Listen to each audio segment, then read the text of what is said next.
দীর্ঘদিন বিনিয়োগ বঞ্চিত রেলের বিনিয়োগ ছাড়িয়েছে অতীতের সব রেকর্ড। গত এক যুগে শুধু উন্নয়নেই খরচ হয়েছে প্রায় ৮৫,০০০ কোটি টাকা।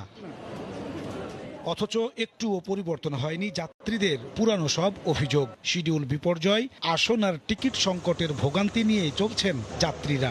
যাত্রীরা যে পরিবহনের ক্ষমতা দরকার ওই রকম সুবিধা হয় নাই, সিট ক্রাইসিস আছেই। কয়টা ট্রেন কখন আসবে আমরা কিচ্ছু বলতে পারি না।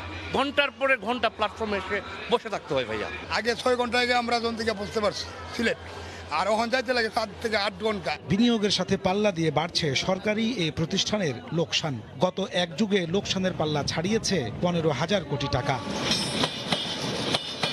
এখনো দেশের 60% রেল লাইন ঝুঁকিপূর্ণ, আর 70% মেয়াদ উত্তীর্ণ ইঞ্জিন দিয়ে চলছে সেবা। চালকরা বলছেন কোন রুটের ট্রেনের গতি কমেছে আশঙ্কাজনক হারে। সব লাইনে বিভিন্ন জায়গায় বিভিন্ন ধরনের রেস্ট্রিকশন আছে, কোথাও 30 আছে, 40 আছে, 10 আছে। 30-40 বছর আগের ইঞ্জিন চালাইতেছি আমরা, অনেক পুরাতন ইঞ্জিন তো, মানে এটার সমস্যা লেগেই থাকে। বিশেষজ্ঞরা বলছেন অপরিকল্পিত উন্নয়নের খেসারত দিচ্ছে রেল। বিনিয়োগের যে প্রাধিকারের যে বিষয়টি সেটি কিন্তু রেল দিতে পারেনি। রেলের যারা নীতি নির্ধারক আছেন তারা চরম বিভ্রান্তির মধ্যে আছেন। কোনটি আগে করার কথা, কোনটি পরে করার কথা, তারা আসলে এই যে একটা সিদ্ধান্ত নেওয়া, এই সিদ্ধান্তহীনতায় কিন্তু তারা ভুগছেন। জনগণ যেখানে সেবা পাচ্ছে না, এই ঋণের বোঝা জনগণকেই নিতে হবে। তবে তা মানতে নারাজ রেলমন্ত্রী বলছেন বিনিয়োগের সুফল পেতে অপেক্ষা করতে হবে আরো। রেলের বিনিয়োগ এবং এটার যে আপনার এটা তো এত দ্রুত সম্ভব না, এটা চলমান প্রক্রিয়া, সময় সাপেক্ষ ব্যাপার।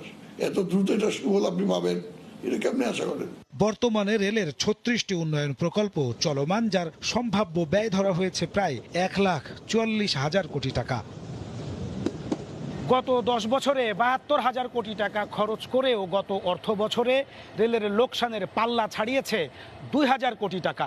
যোগাযোগ বিশেষজ্ঞরা বলছে অপরিকল্পিত উন্নয়নের ফলেই প্রতি বছর ভারী হচ্ছে রেলের লোকসানের পাল্লা। দরকার সুষম উন্নয়ন পরিকল্পনা। নাজমুস সালেহী, সময় সংবাদ, ঢাকা।